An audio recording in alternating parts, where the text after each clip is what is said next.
भगवान का और मित्र वृंदा। भगवान के कितने विवाह हो गए? 8।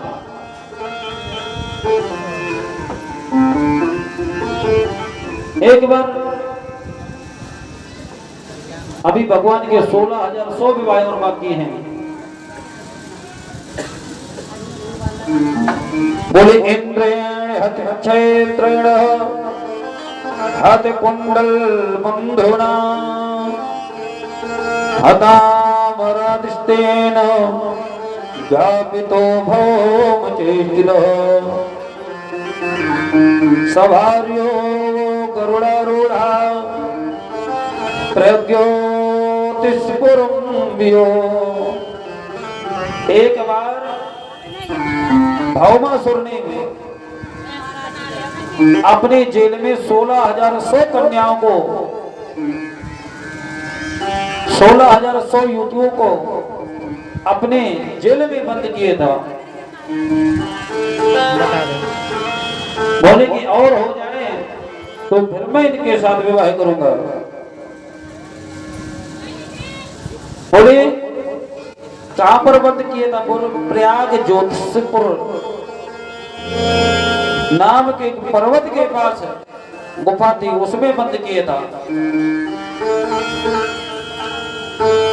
और जिसे भगवान को पता चला, बोले ये कन्याओं को हरण करके लाया है विवाह की चेष्टा से, इसलिए क्यों ना इसका वध करके उन कन्याओं को मुक्त किया जाए। मेरे प्यारे भगवान ने भौमासुर का वध किया और उसके जेल में 16,100 कन्याएं बनी थी, उनको मुक्त किया। कहा देवियों, मैंने आपको मुक्त कर दिया है, आप अपने घरों के लिए जाओ। सारी युवतियां भगवान के सामने हाथ जोड़ करके खड़ी हो गई। और हे द्वारकाधीश जी महाराज, एक बेटी अगर संध्या के समय घर से बाहर चली जाती है ना, बेटी कितनी भी पवित्र हो, लेकिन उसके जीवन में छिद्राण व्यसन लग जाता है। और बेटा चाहे कितनी रात्रि में घर से चला जाए, कैसा भी हो, लेकिन कभी पिता ये पूछने वाला नहीं है बेटा तुम क्या करके आए हो। हमारा जीवन तो इसी तरह आधीन का है ना। बोले जब छोटे थे तो पिता के याद है,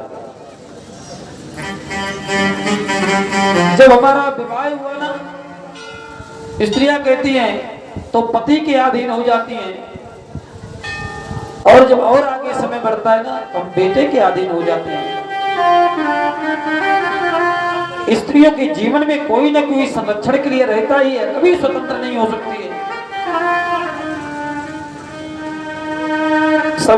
सभी युवतियां एक स्वर से बोल रही है, माधव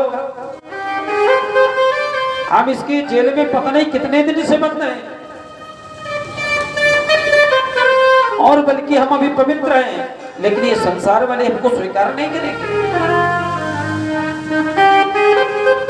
संसार वाले यही कहेंगे कि ये राक्षस के जेल में कैद रही हैं, इसलिए हे गोविंद, या तो हमें ये आज्ञा दे कि हम सभी मृत्यु को प्राप्त हो जाएं, हमारी जीवन लीला ही समाप्त हो जाए, या तो आप हमें वर्ण करें। भगवान ने कहा देवी आप चिंता न करो, जिसका कोई सहारा नहीं होता है ना, उसका सहारा मैं होता हूं। क्योंकि अगर संसार का सहारा लेंगे ना, ये संसार आपको एक दिन ले जाकर के डुबा देगा। अगर उस परमात्मा का सहारा लेंगे ना, वो आपकी नौका को भवसागर से पार कर देंगे। इसलिए मेरे प्यारे संसार को सहारा मत बनाओ। अगर सहारा ईश्वर का बनाएंगे वो आपकी पल पल याद देखेगा, आपके सुख और दुख में सदैव खड़ा रहेगा। जैसे महारानी द्रौपदी ने जब तक संसार का सहारा लिया ना, जब तक परमात्मा नहीं आए, उसको ये अभिमान था कि मेरे 5 पति हैं, मेरी रक्षा करेंगे। जब देखा कि पतियों ने भी रक्षा नहीं की, तो द्रौपदी को भी अपने बल का अभिमान था। मन में विचार करने लगी, मेरे अभी भुजाओं में भी बल है, मेरी साड़ी को खींच नहीं सकते। जब दुर्योधन साड़ी खींचने लगा और द्रौपदी निशाय हो गई, तो उसने सीधे ही परमात्मा को पुकारा, बोले हे दीनबंधु दीनानाथ, मैंने संसार का सहारा लिया, लेकिन संसार ने मेरे सहारे में सहारा नहीं दिया, इसलिए मैं आपको आत्मसमर्पण करती हूँ। दोनों हाथ उठा करके परमात्मा के सामने नतमस्तक हो गई, तो परमात्मा ने देर नहीं लगाई।